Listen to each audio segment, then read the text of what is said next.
Hello बच्चों, मैं स्मिता बिजलवान स्वागत करती हूँ आपका आईसीटी वर्चुअल क्लासरूम में। आशा करती हूँ आप सभी स्वस्थ होंगे और अच्छे से अपनी पढ़ाई कर रहे होंगे। बच्चों, आज हम पढ़ने जा रहे हैं क्लास 8th की साइंस। और क्लास 8th साइंस में हमारा चैप्टर चल रहा था कंबशन एंड फ्लेम। तो इसी को ही हम आज आगे कंटिन्यू करेंगे और एक बार रिवाइज कर लेंगे अपने लास्ट लेक्चर में जो भी हमने पढ़ा था। ठीक है, अब अपने लास्ट लेक्चर में कई सारे टॉपिक्स हमने पढ़े थे, एक बार उनको रिवाइज कर लेते हैं, फिर आगे चैप्टर को कंटिन्यू करेंगे। तो चलिए बच्चों, रिवाइज करते हैं। हमने सबसे पहले पढ़ा था कि दहन क्या है, फिर बात की थी दहनशील पदार्थ क्या होते हैं,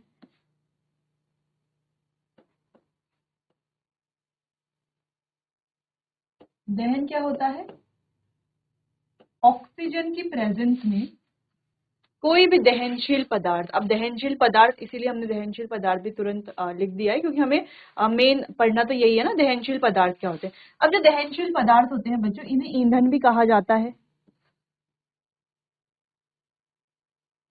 ठीक है, इन्हें ईंधन भी कहा जाता है। अगर हम एग्जाम्पल की बात करें तो जैसे लकड़ी है, कोयला है, पेट्रोल है, डीजल है, इसके अलावा चारकोल है। ठीक है, जितने भी हमारे ईंधन होते हैं वो सारे ही दहनशील पदार्थ होते हैं, यानी कि ऐसे पदार्थ जो जिनका दहन किया जा सकता है उन्हें दहनशील पदार्थ कहा जाएगा। अच्छा, कुछ ऐसे पदार्थ भी तो होंगे जिनका दहन नहीं किया जा सकता। हाँ, ऑफ कोर्स होते हैं, जैसे मिट्टी है, रेत है, इसके अलावा कांच है। ये कुछ ऐसे पदार्थ हैं जिनका दहन नहीं किया जा सकता, इसीलिए इन्हें क्या कहा जाएगा, इन्हें कहा जाएगा गैर दहनशील पदार्थ, यानी कि नॉन कंबस्टिबल सब्सटेंसेस। क्लियर है? तो दहनशील पदार्थ समझ गए क्या होते हैं, जो ईंधन हमारे हैं, ठीक है, जो दहन करते हैं, जो जलते हैं, ऐसे पदार्थ।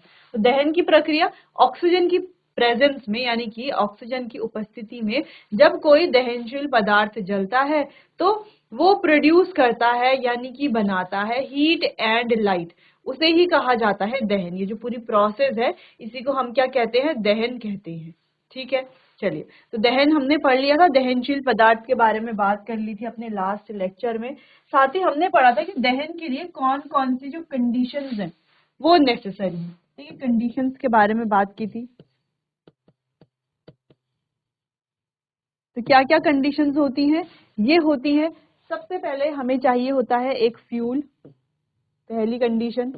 दूसरी कंडीशन है ऑक्सीजन, है ना, या हम कहें एयर। ठीक है, ऑक्सीजन भी चाहिए या एयर चाहिए। ठीक है, तीसरी कंडीशन है इग्निशन टेम्परेचर, इग्निशन तापमान। ठीक है, इग्निशन टेम्परेचर। अब इग्निशन टेम्परेचर क्या है, इग्निशन टेम्परेचर वो न्यूनतम तापमान है जिस पर कोई पदार्थ आग पकड़ता है। जैसे अगर हम कहें लकड़ी है, ठीक है, लकड़ी, और दूसरी तरफ हमारे पास है पेट्रोल, या एलपीजी ले लो, एलपीजी। ठीक है, लकड़ी और एलपीजी। अगर एलपीजी पर हम कोई भी माचिस की तीली लेकर के जाते हैं या कोई हल्की सी भी चिंगारी जाती है तो वो एकदम से जलना शुरू कर देती है।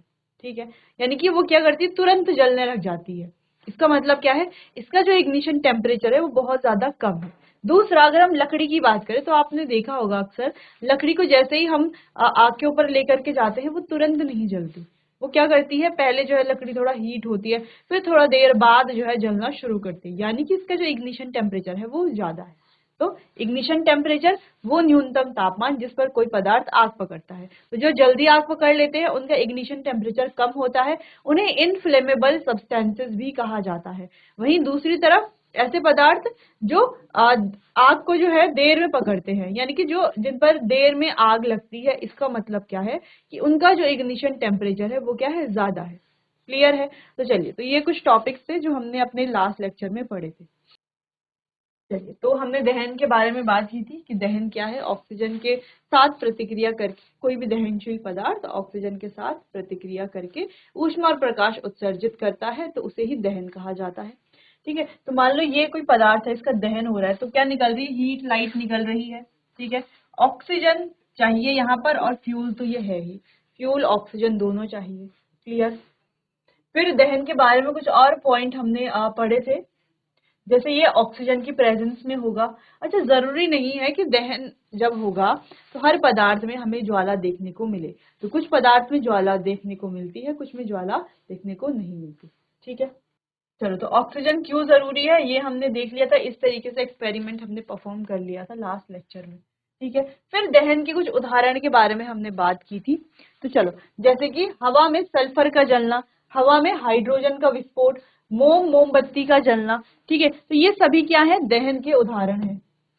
चलिए, अब दहनशील और गैर दहनशील पदार्थों के बारे में थोड़ा सा डिटेल में डिस्कस करते हैं। वैसे तो हमने डिस्कस कर लिया था, सिर्फ दहनशील पदार्थ के बारे में डिस्कशन किया था हमने अपने लास्ट लेक्चर में। आज हम दोनों दहनशील भी और गैर दहनशील के बारे में भी बात करेंगे और कुछ एग्जाम्पल भी देखेंगे। चलिए, तो दहनशील पदार्थ वे पदार्थ जो हवा या ऑक्सीजन में जलकर गर्मी और प्रकाश यानी कि हीट और लाइट, ठीक है, सिंपली इसका मतलब क्या है, heat and light, heat and light produce करते हैं यानी कि उत्पन्न करते हैं, उन्हें दहनशील पदार्थ कहा जाता है या दहनशील पदार्थ कहलाए जाते हैं। जैसे कि एलपीजी है। ठीक है, तो आज सिंपल सा लिख सकते हैं इसको हम एलपीजी। ठीक है, इसके अलावा केरोसिन यानी कि मिट्टी का तेल है, कागज है, कपड़ा है, लकड़ी है, ठीक है, आदि को जलाया जा सकता है। हाइड्रोजन एक दहनशील गैस है। तो जरूरी नहीं कि सॉलिड, ये सारे सॉलिड ही है ना, कुछ सॉलिड है कुछ लिक्विड है, तो गैसेस भी होती है। तो जैसे हाइड्रोजन है, एक दहनशील गैस है, ये भी क्या करती है, बर्न होती है ना। कैसे बर्न होती है, अब आप हायर क्लासेस में पढ़ोगे, यहाँ पर भी आप लास्ट में कुछ चैप्टर हैं जहाँ पर आप पढ़ोगे, वैसे तो आप हायर क्लासेस में पढ़ोगे कि जब हाइड्रोजन गैस प्रोड्यूस होती है, उसके पास अगर हम मोमबत्ती लेकर के जाते हैं तो वो क्या होती है, बर्न होती है। कैसे बर्न होती है, पॉप साउंड से।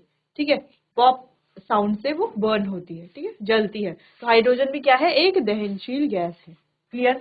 चलो, बात करते हैं गैर दहनशील पदार्थ। वे पदार्थ जो हवा या ऑक्सीजन में नहीं जलते। ठीक है, गैर दहनशील पदार्थ कहलाए जाते हैं जो नहीं जलते, वो गैर दहनशील।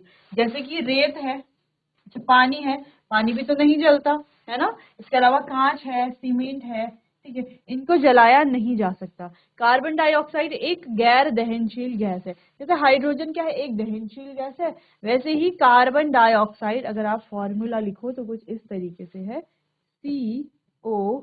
ठीक है, CO2 क्या है, ये एक गैर दहनशील गैस है। क्लियर हो गया इतना। तो अब आप समझ गए हो दहनशील पदार्थ क्या है और गैर दहनशील पदार्थ क्या है, यानी कि combustible and non combustible substances. Clear है, चलिए नोट कर लीजिए इतना।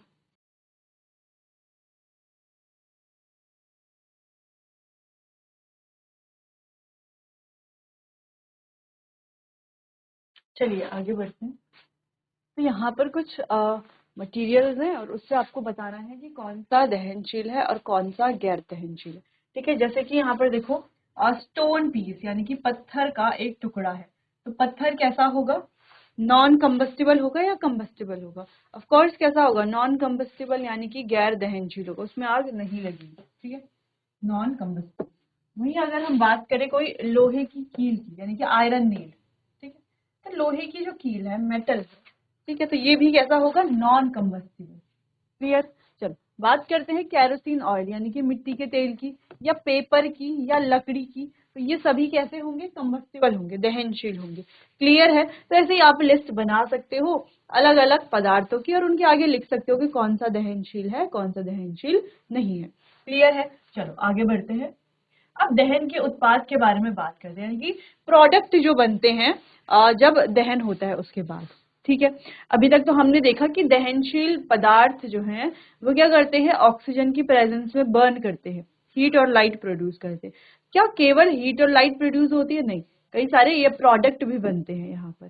ठीक है, वो प्रोडक्ट क्या क्या हो सकते हैं उसको थोड़ा सा देख लेते हैं। चलिए, दहन के उत्पाद दहनशील पदार्थ की प्रकृति पर निर्भर करते हैं। अब दहन से क्या उत्पाद बनेगा, ये किस पर निर्भर करता है, दहनशील पदार्थ की प्रकृति पर, उसके नेचर पर डिपेंड करता है। हमारे द्वारा उपयोग किए जाने वाले अधिकांश ईंधन हाइड्रोकार्बन होते हैं। तो हम जिन ईंधनों का यूज करते हैं, जिनका उपयोग करते हैं, उनमें से ज्यादातर कैसे होते हैं, हाइड्रोकार्बन होते हैं। हाइड्रोकार्बन यानी कि हाइड्रोकार्बन जो टर्म आया यहाँ पर, हाइड्रोकार्बन का मतलब क्या है? हाइड्रोकार्बन का मतलब है ऐसे कंपाउंड या ऐसे फ्यूल्स जो कैसे हो, हाइड्रोजन एंड कार्बन कंटेनिंग हो, ठीक है, जिनमें हाइड्रोजन और कार्बन हो उसे क्या कहा जाएगा? हाइड्रोकार्बन कहा जाएगा। जैसे कि मीथेन है, ब्यूटेन है, पेंटेन है, प्रोपेन है, ठीक है, इसके अलावा इथीन है, मीथीन है, तो ये सभी कैसे हैं? हाइड्रोकार्बन है, यानी कि hydrogen and carbon containing compound है। ऐसे कंपाउंड जिनमें केवल हाइड्रोजन और कार्बन है। जैसे कुछ और एग्जाम्पल की बात करते हैं, जैसे हम कहें प्रोपेन, ठीक है, प्रोपेन का अगर हम फॉर्मूला लिखें, ये या तो ऐसे लिख सकते हो इसको,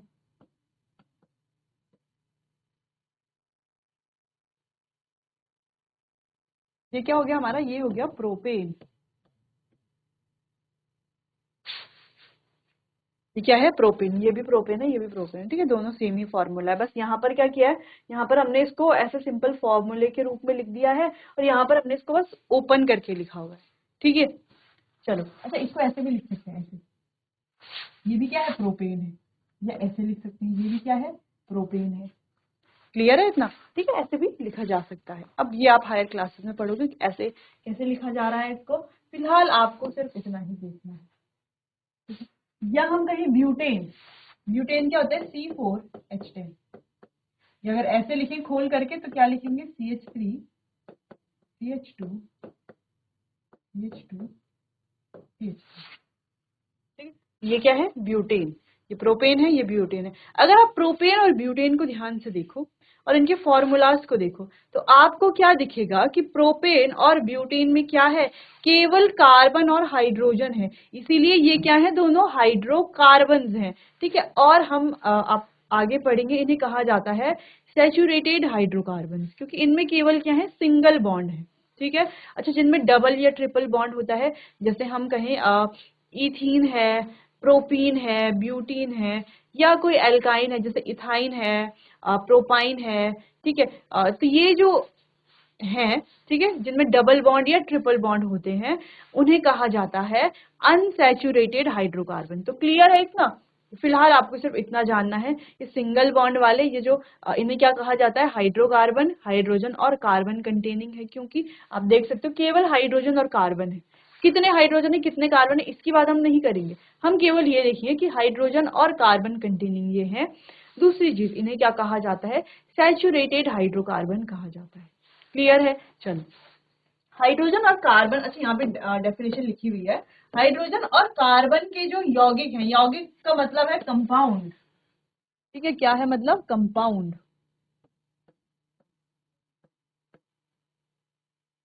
कंपाउंड को हम हाइड्रोकार्बन कहते हैं, या कंपाउंड को हाइड्रोकार्बन कहा जाता है। किसको? कार्बन और हाइड्रोजन कंटेनिंग कंपाउंड को, ठीक है।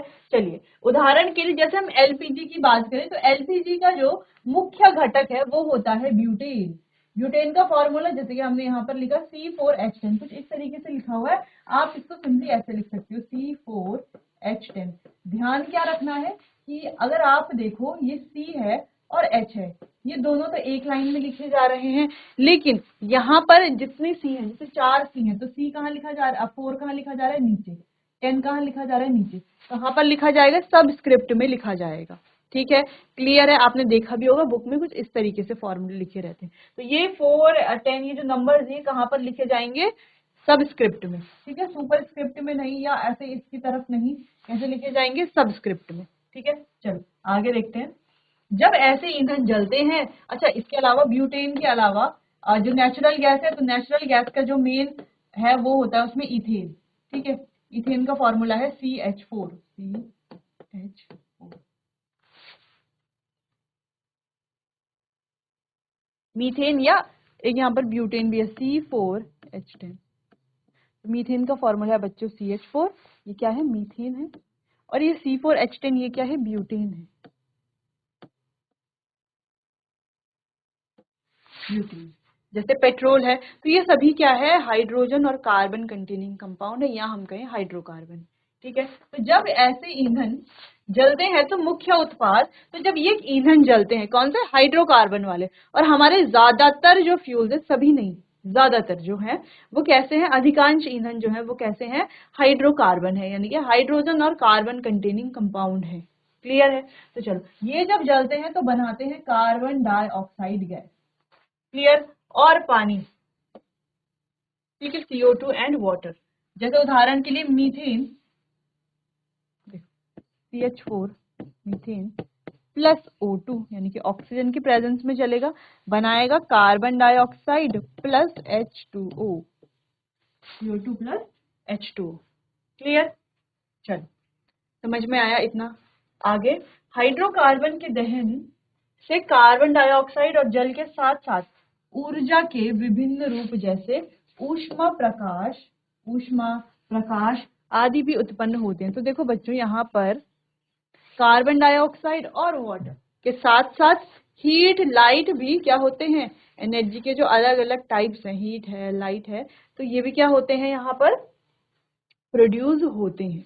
ठीक है? तो आप चाहें तो ऐसा रिएक्शन आप लिख सकते हैं। क्लियर है? चलो, इतना समझ में आए तो सिंपल सा था ये रिएक्शन। चलिए, इसको अब आप नोट कर लीजिए, यहाँ पर हमने सिंपली फॉर्मूले लिखे हुए हैं, फॉर्मूले भी आप यहाँ पर देख सकते हो। क्लियर है? अच्छा, कार्बन डाइऑक्साइड का फॉर्मूला तो आपको समझ में, जैसे यहाँ पे कार्बन डाइऑक्साइड है ना, इसका फॉर्मूला क्या है, CO और नीचे सबस्क्रिप्ट में 2। क्लियर है? चलिए, इसे एक बार आप देख लीजिए, नोट कर लीजिए, फिर आगे बढ़ते हैं।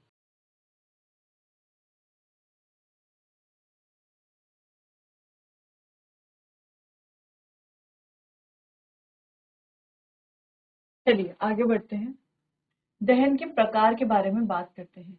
ठीक है? तो दहन की दर के आधार पर दहन को मोटे तौर पर 2 श्रेणियों में विभाजित किया जा सकता है। ठीक है? 2 श्रेणियों में इसे विभाजित किया जा सकता है दहन को। ठीक है? तो चलिए, तो पहला है, इसमें हमारे पास 3-4 प्रकार के प्रकार हैं यहाँ पर। ठीक है? एक है तीव्र दहन, स्वतः दहन और विस्फोट। क्लियर है? तो चलिए बात करते हैं तीव्र दहन।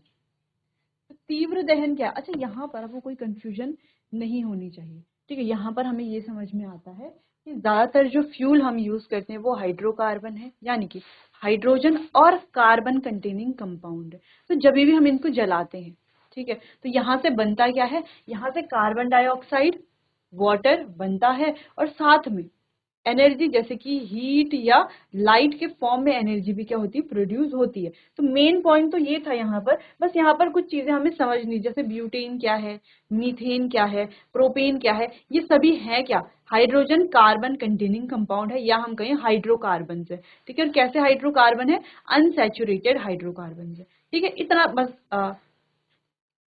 सॉरी, सैचुरेटेड हाइड्रो, अनसैचुरेटेड नहीं, सैचुरेटेड हाइड्रोकार्बन है, इतना ध्यान में रखना है। ठीक है? चलो बात करते हैं तीव्र दहन की। तीव्र दहन, दहन जिसमें बहुत कम समय में बड़ी मात्रा में ऊष्मा और प्रकाश निकलता है। बहुत कम समय में बहुत ज्यादा मात्रा में ऊष्म प्रकाश उत्सर्जित होता है या निकलता है। ठीक है? उसे कहा जाता है तीव्र दहन। उदाहरण के लिए एलपीजी का दहन। एलपीजी को जब जलाया जाता है तो आपने देखा होगा कि जैसे ही हम गैस का बटन ऑन करते हैं, उस पर माचिस लेकर के जाते हैं, तो तुरंत ही आग जलने लग जाती है। तो ऐसे दहन को कहा जाता है तीव्र दहन। ठीक है? अब यहाँ पर थोड़ा समझने वाली बात यह है कि इस तरह के दहन में हमें क्या देनी पड़ रही है, बाहर से एक ऊष्मा देनी पड़ रही है ना, एक्सटर्नल हीट देनी पड़ रही है। यहाँ पर एक पॉइंट ये है कि एक्सटर्नल हीट हमें देनी पड़ेगी यहाँ पर। ठीक है? तो जब हम एक्सटर्नल हीट देंगे तभी ये क्या होगा, बर्न होने लगेगा। क्लियर है? इतना आपको ध्यान में रखना है कि एक्सटर्नल हीट यहाँ पर देनी पड़ेगी, तभी जो है ये बर्न होगा। ठीक है? चलो, हीट देने पर ये क्या प्रोड्यूस करता है, प्रोड्यूसेस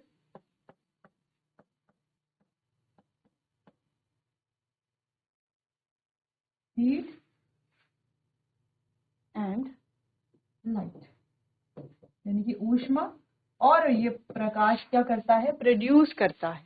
क्लियर है इतना? तो ये 2 पॉइंट भी आपको साथ साथ ध्यान रखने हैं। ऐसा तो नहीं है कि हमने गैस ऑन किया और अपने आप ही आग लगने लग गई, नहीं, हमें वहां पर क्या देना पड़ेगा, कुछ ना कुछ एक्सटर्नल हीट देनी पड़ेगी, जिससे क्या होगा, जिससे ये बर्न करेगा। क्लियर है इतना? चलिए, इतना आप नोट कीजिए तीव्र दहन के बारे में। ठीक है? तीव्र दहन को कहा जाता है बच्चों रैपिड कंबशन।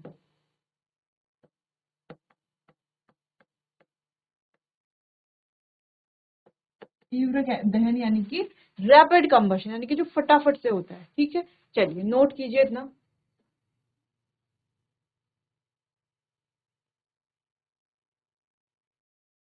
चलिए आगे बढ़ते हैं।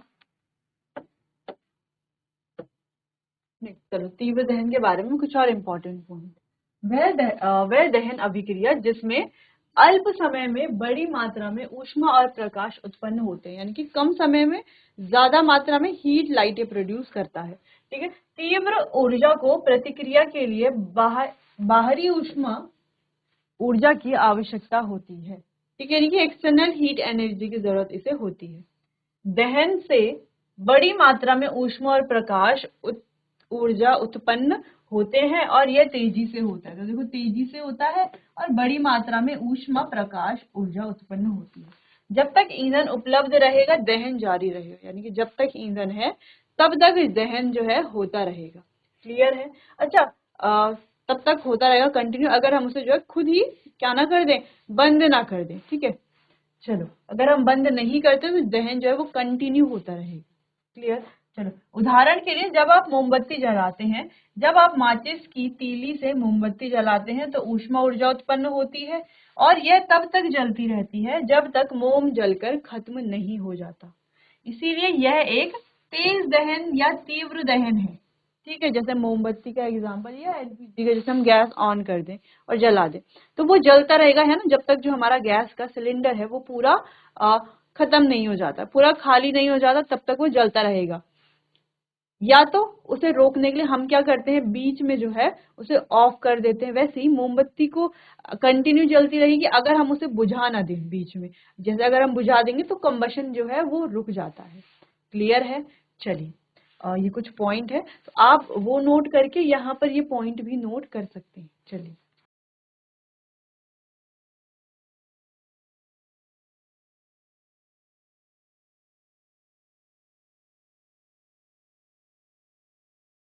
चलिए आगे बढ़ते हैं।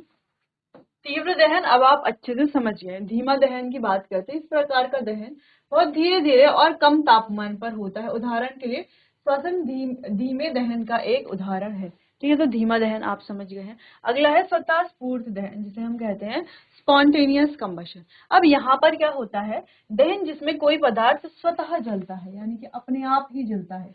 जैसे कि यहाँ पर देखो क्या हो रहा है, फॉस्फोरस को जैसे ही हम रूम टेम्परेचर पर लेके आते हैं तो जैसे ही तापमान जो है, जैसे कमरे के तापमान पर ये जैसे हम इसको लेकर के आते हैं वैसे ही अपने आप ही जलने लगता है।